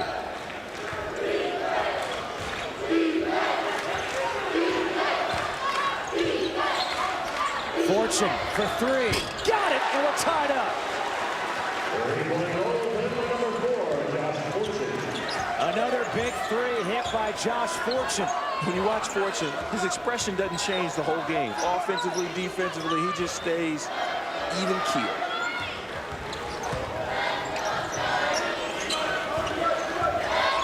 Sanchez sets the screen for Green. Sanchez attacks the hoop, leaves it off for Pointer. He's got it in the foul. Pretty play by Sanchez, setting up Pointer. Nice little screen at the top of that zone. Fortune comes around, nails it, and then because of that, comes down the other end. St. John's making big decisions at attacking the basket, not settling for jump shots. And that foul was called against Kadeem Batts, his 5th. So Kadeem Batts has fouled out. He played about 12 minutes with those 4 fouls, and now he fouls out with 17. And that's a big loss here for Providence, as they're going to now be forced to bring in Lee Goldsboro for the first time tonight. The reason that loss is so huge is not just on the offensive end of the floor, and Batts is so valuable on that end, which we just saw the last possession, but he's also a guy that keeps balls alive on the glass. When shot goes up, shots go up, he touches bodies, and he goes after rebounds and gets you extra possessions. Pointer at the free throw line. Converts the 3-point play.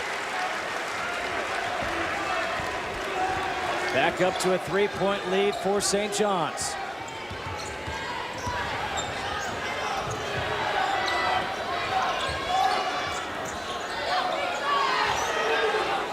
Bryce Cotton's asking for the screen.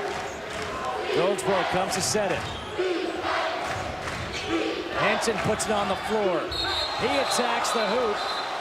And we've got a foul. Who's it on?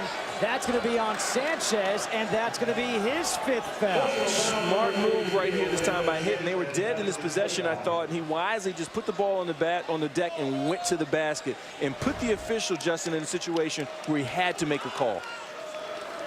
Sanchez fouls out with 12 points, and if you saw in that replay, I couldn't hear the whistle, but it almost looked like Sanchez, he went up with his arm straight up, and at the last second, he came down to go for the block, and maybe that's where the foul was called. And that's what the official saw. He saw the downward motion. You know, in this game, we thought in the first half that Providence did an excellent job on D'Angelo Harrison.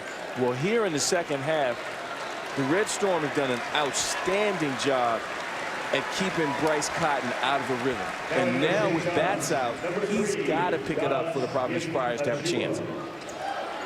God's gift to Chua will come in to replace Orlando Sanchez. So both Sanchez has fouled out for St. John's. Kadeem Batts has fouled out for Providence. The first free throws of the night for LaDontae Henton. He makes the first.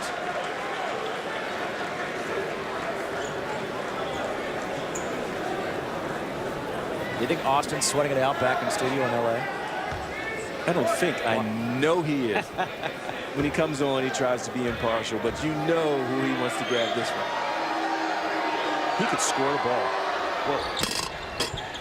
Gets the roll, does Henton. 1-point ball game, 3 minutes to play here in overtime. 2-3 zone here for the Friars. And they're looking for the Red Storm to attack right along that free throw line area and then look to dump down to the short corner. Look at it. That middle Big East area is wide open. Just get a touch there. There it is. Shot clock is down to 10. Harrison left open. Harrison, the pull-up jumper, had it partially blocked to Chua. That should have been a travel. It's not, and he puts it in. The zone gave them trouble for the half-court offense, but when the shot goes up, it's hard to box out in the zone because you're not assigned to a man. That time, the Red Storm snuck in and got an easy putback.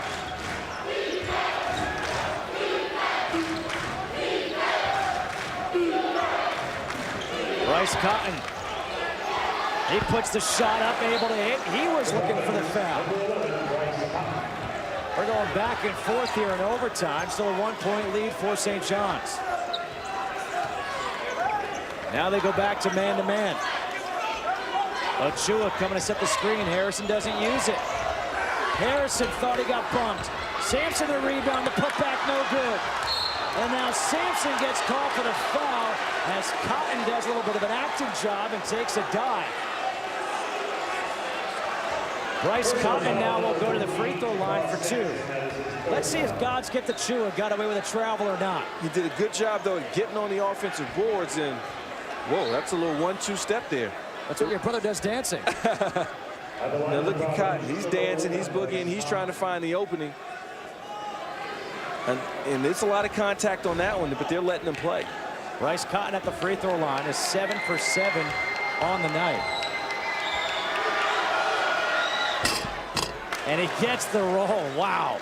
That's how you know you're a good shooter. That's a shooter's touch if I ever saw one. He's getting that bounce on the road.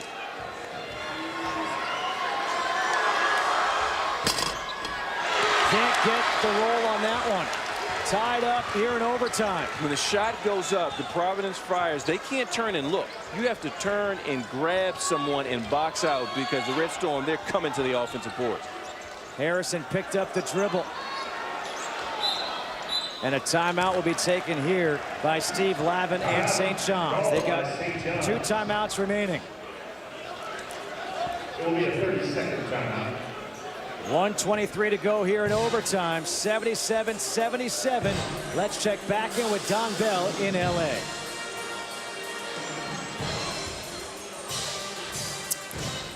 All right, so here we are in our Fox College Hoops studio. Providence and St. John's on your left, Arizona State and #1 Arizona doing battle on Fox Sports 2 right now. Once again, Don Bell, Austin Crozier. And so the #1 team in the country has tipped off. And what do you have to do to get an upset to beat the Wildcats? Well, for one, Jahi Carson, the best player for Arizona State, has to have a big game. In their wins this season, he's averaging 21 points per game. In their losses, he's averaging just 11. So it shows how important he is to this team. But Arizona, again, the best rebounding team in the entire country, so you have to limit them to just one-shot opportunity. And Arizona State has a big front line, but Chonsky, the 7'2" center, he can hold his own down low.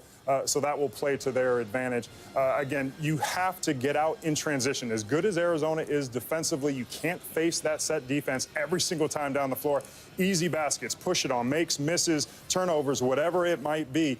With the big front line of Arizona, Tarczewski, Ashley, Gordon, you're not going to be able to get to the rim easily, but you can't just settle for shots from the perimeter. Get into the paint, draw the defense, drive and kick, get dump-off passes. Look, it's easily said, but very difficult in practice against an Arizona team that is good as they are playing right now. All right, so that is the situation right now in Tucson. Meanwhile, at St. John's, we have a tied ball game. Let's go back out to the action.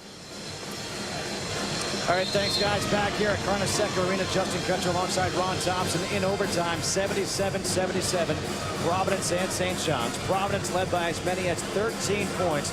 St. John's' biggest lead of the game was 2. I beg your pardon, their largest lead was actually 3. We're all tied up with 1:23 to go.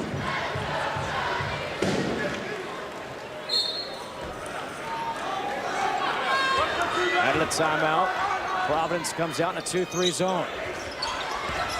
Jakar Sampson gets rid of it to Green. Shot clock is down to 8. Sampson on the baseline. Spin move with the left hand, just throws it up there, can't hit it. Rebound, Skyford is caught, and he almost turns it over. 1 minute. He gets it back. Ed Cooley says, all right, calm down. Timeout is called. Smart call, I think, that time by Coach Cooley. He saw that in transition, Providence, they looked a little rattled, looked a little unsure of themselves. Timeout, fellas, this is what we're going to do. Another timeout here. 57.3 seconds. Let's go back to Don Bell in L.A. St. John's, 9 straight losses in the Big East to try to snap that losing skid. They are tied up at 77 in overtime with Providence. All right, so from Gus Johnson and Bill Raftery in Tucson to Justin Kutcher and Ron Thompson at St. John's, the start of the second overtime, guys. All right, thanks, guys. That is right, the second overtime period here at Carnesecca Arena. These fans are getting what they paid for, really, if you think about it. The third overtime game of the season for Providence, the second overtime game of the season for St. John's. For St. John's, Orlando Sanchez is out. He fouled out. Kadeem Batts has fouled out for Providence. Scott's gift to Chua. Gets the tip.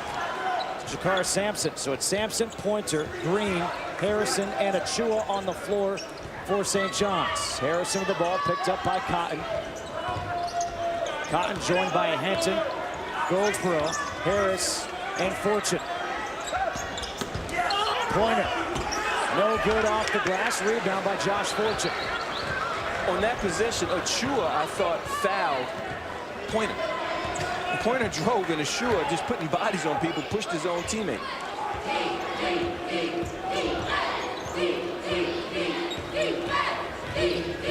Bryce Cotton, a handoff for LaDante Henton.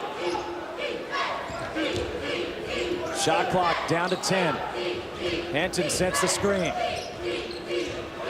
Bryce Cotton, little head fake. Floater, pretty shots. First lead in either overtime for Providence. When you get in a double overtime game, you turn and you take a look at your strength and conditioning coach, and you say, I hope you did your job, because these guys have got to be exhausted. Phil Green answers with a pretty take of his own, especially for Providence. You mentioned how they play a short bench. I mean, they go 6, 7 deep. They've been forced to go a little bit deeper because of Kadeem Batts fouling out, so they've had to go with Lee Goldsboro in this game. And then Cotton and Fortune have played the entire game. The entire game. Shot clock down to 10 again. Fortune, the deep three. Short. Achua with the rebound. It looked like he traveled again.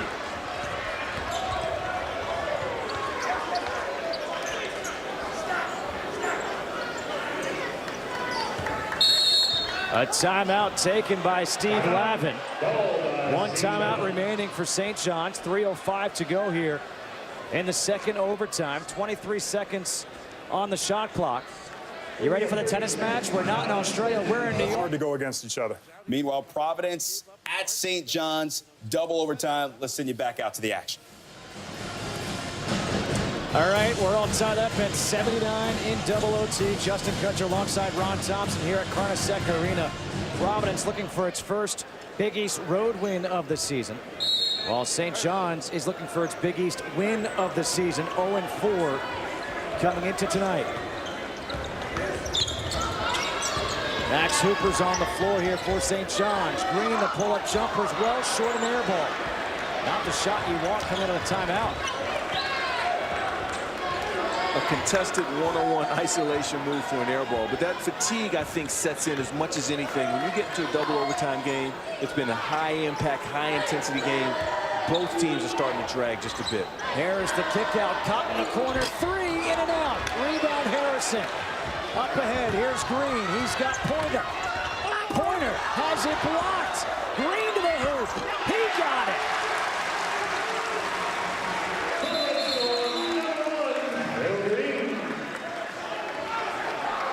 Let's see if there's a delay of game warning.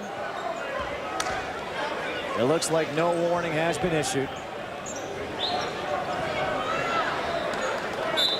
2-point lead for St. John's, 2:20 to go.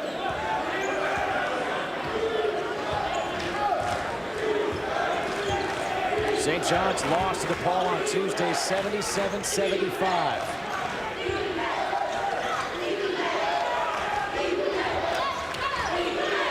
Two minutes to play.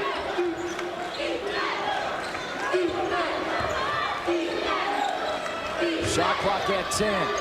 Hanson has it blocked by Achua. Gets the rebound, puts it up, no good. Cotton chases down the rebound. He gets double teamed on the floor, still loose. Harrison with the ball to the hoop, puts it in.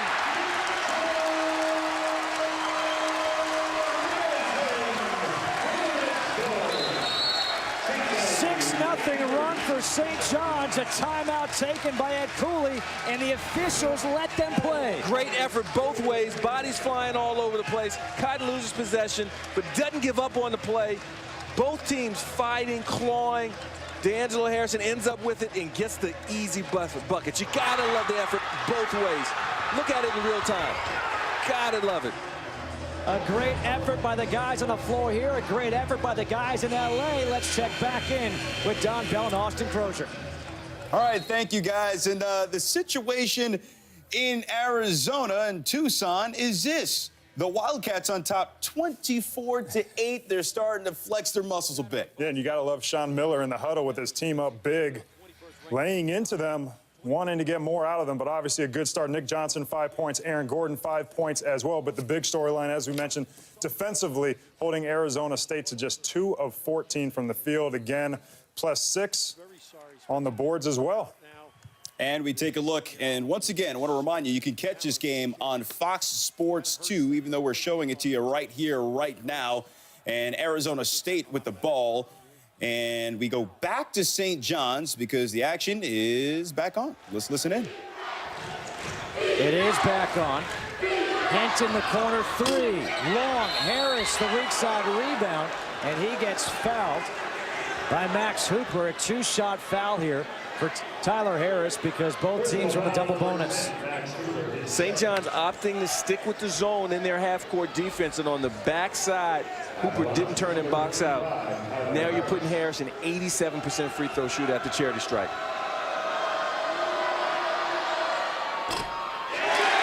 Just the third miss of the night for Providence at the line. That is the second miss for Harris. excuse me, 27 of 30 are the Friars at the line. Makes 1 of 2. 3-point ball game, 1:18 to go.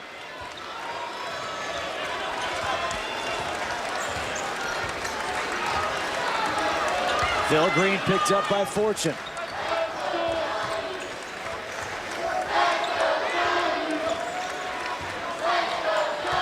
One minute to play in double overtime. St. John's looking for its first Big East win of the season. Shot clock is down to 8.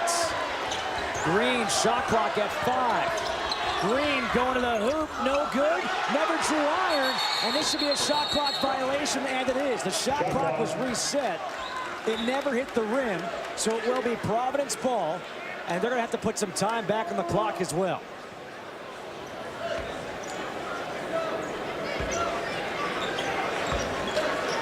Everybody's working extra tonight. Oh, man. It's been a nip and tuck game. It's been a game of inches. And now, you know, you're going to see if St. John's can make Providence work some time off the clock getting into this set and then get a stop. And if they can in turn come down and score, that could be it, because the clock there's not going to be much time for Providence to go. Now is when you miss somebody like Betts, because now everyone's going to lock in on Cotton. Everyone's going to lock in on Hinton. Betts is another guy that can go get you a point. Kadeem Batts has fouled out. Orlando Sanchez has fouled out. In St. John's, they're in that 3-2, 1-2-2 looking zone, spreading out, being long, causing much problems for Providence down the stretch. Henton gets it to Harris. Harris clears out some room with a shoulder, and he draws a foul. He will go to the free throw line. And the foul is going to be against Sir Dominic Pointer.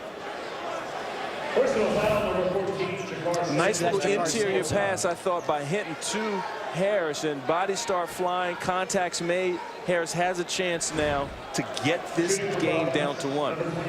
He missed his last time at the futurity strike, though. The foul was against Jakar Sampson. That was his 4th.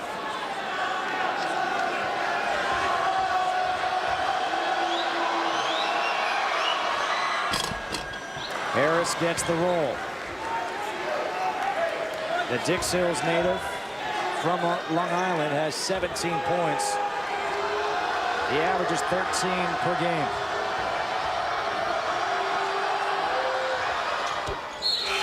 Back to a 1-point game. Lee Goldsboro will check in. And let's see who goes to the bench. It's going to be Carson DeRozier. Max Hooper will check back in, replacing Jakar Sampson. So St. John's gets a shooter on the floor. Shot clock is off. If you notice, Providence, they've changed their look. They're picking up full court, look for the guards to switch at the top, and they're going to gamble early and go for a steal. And now they have to try to foul. Look at a jump ball. It is a jump ball. Possession arrow, Providence. You talked about being strong with the ball before. You've got to be strong with the ball in crunch time. Hooper didn't understand that he has used a timeout in this situation, save the possession, and you have to know which way the possession arrow is heading, and it's pointing towards Providence. Now they got the ball. Timeout taken by Providence. They will have a chance to get the lead. Let's go. How about we talk Providence? You know, there is no cheering in the press box, Don Bell. However, I have a horse in this race. 21 seconds. Let's listen in. 83-82, Providence to inbounds. No timeouts remaining for the Friars. Cotton picked up by Green. Cotton got bumped off the glass and the foul. A huge bucket by Bryce Cotton. Players make plays. They run an isolation for him at the top of the key. No screen needed. Gets by the St. John's Redmen, takes the hit, and is able to finish. Huge, huge play by your star player. Bryce Cotton will go to the free throw line after a hug from his coach, Ed Cooley. St. John's takes its final timeout, 9.8 seconds. Bryce Cotton has been great at the free throw line all night, so if you're St. John's, you're figuring, all right, we're going to be down by 2. Is this one of those situations where you kind of just push the ball and go?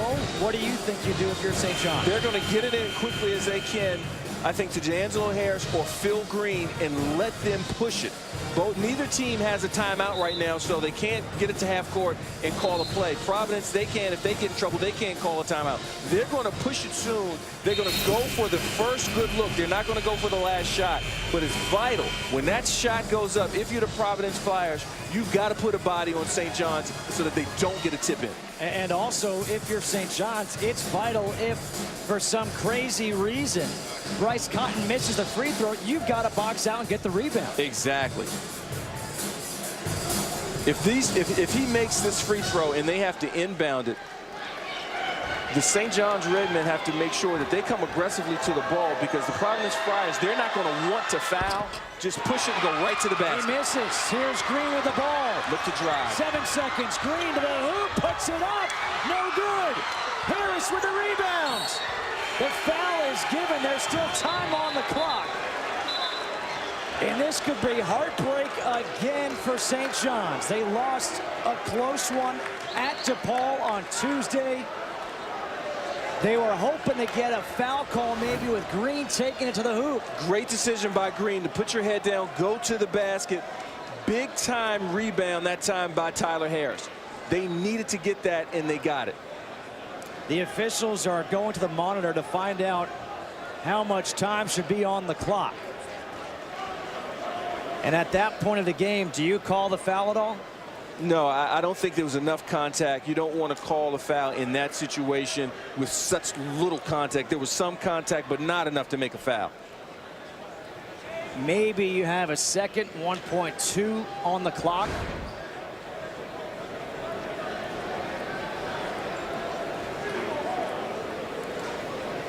And I like this idea of the officials getting to the score, to the shot, to the replay to make sure they get it right. Let's see where the hand goes up for the whistle.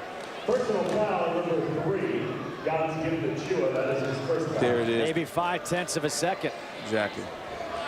Hard, and you touched on it. Hard. I feel so bad for the St. John's Red Storm, because they came roaring back in this thing. They laid it on the line, and it looks like they're just going to come up a hair short.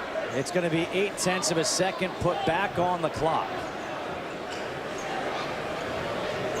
St. John's has had their opportunities, much like they had the opportunity against DePaul on Tuesday. Max Hooper had a great look for 3 in Chicago on Tuesday night, didn't hit it. D'Angelo Harrison had a chance at the end of the first overtime, could not convert. And now it's Providence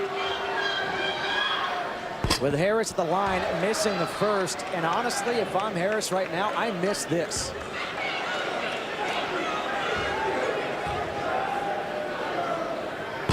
He does miss it, and that will do it. The game is over.